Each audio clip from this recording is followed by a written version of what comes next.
Gdynia, 17 grudnia 1970 roku. O 6 rano powietrze przeszyło pierwsze strzały.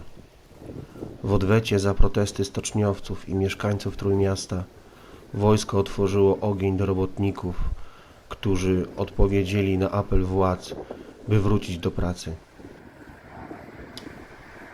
Strajkowali, bo chcieli godziwych warunków życia. Kiedy szli do pracy, zaatakowało ich wojsko i milicja.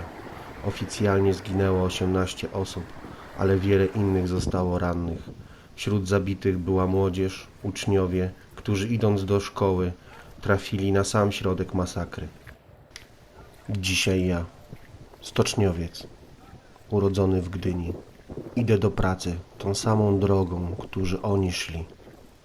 I w 51. rocznicę oddaję hołd ofiarom gdyńskiej masakry i pragnę wyrazić, że pamiętam. Pamiętam o tym, że zginęli niewinni ludzie, którzy w dobrej wierze znaleźli się na celowniku komunistycznego reżimu.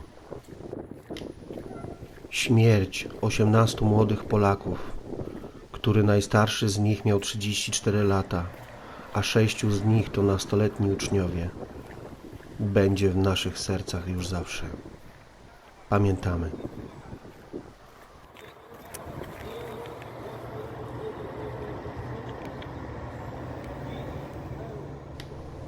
Ofiarom grudniowym zawdzięczamy wolną Polskę i to, że możemy dzisiaj spełniać marzenia, realizować i rozwijać się.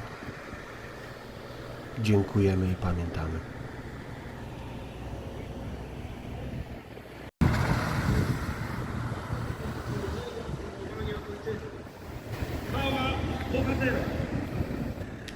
Za chwilę zostanie odczytany list prezydenta Rzeczpospolitej Polskiej Andrzeja Dudy.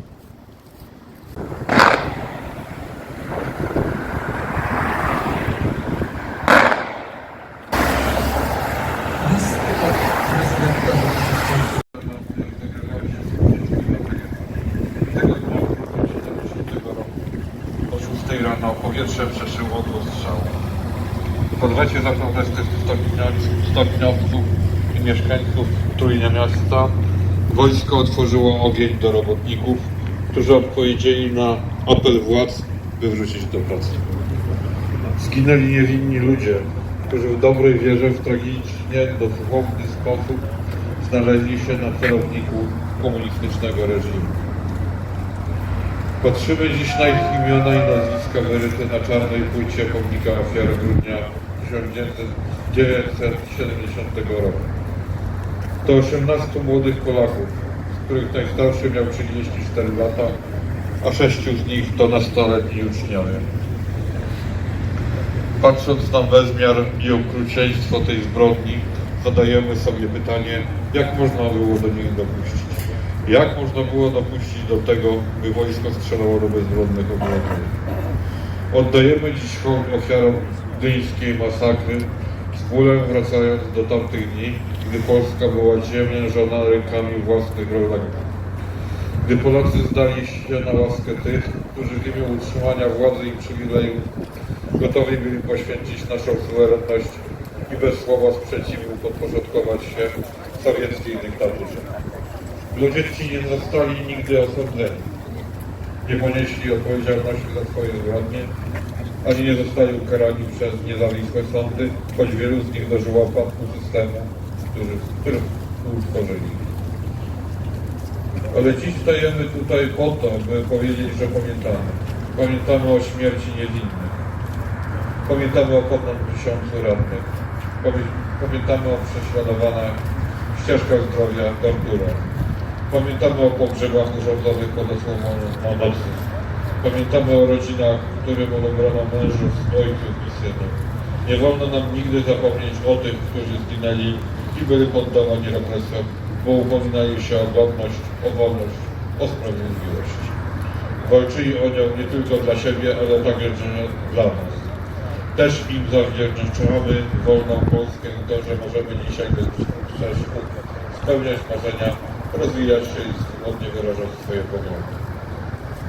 Dziękuję wszystkim, którzy w ten grudniowy poranek stają pod pomnikiem ofiar grudnia 70 roku. Po to, abyśmy się nie zapomnieli. Szczególne słowa pozdrowienia kieruję do świadków tamtych dni, do rodzin i bliskich ofiar, do wszystkich, dla których grudzień 70 roku ma szczególnie osobisty wymiar. Niech pamięć o pomordowanych będzie dla nas wszystkich zobowiązaniem, by bronić naszej wolności, by upominać się o szacunek dla każdego człowieka, by ludzką godność stawiać zawsze na pierwszym miejscu. Z wyrazami szacunku podpisano Andrzej Duda, prezydent Rzeczypospolitej Polskiej. Tym drobnym filmem, oddając hołd ofiarom gdyjskiej masakry, pragnę przypomnieć, że wolność nie jest nam dana na zawsze i musimy być czujni i uważni, aby tej wolności nie stracić.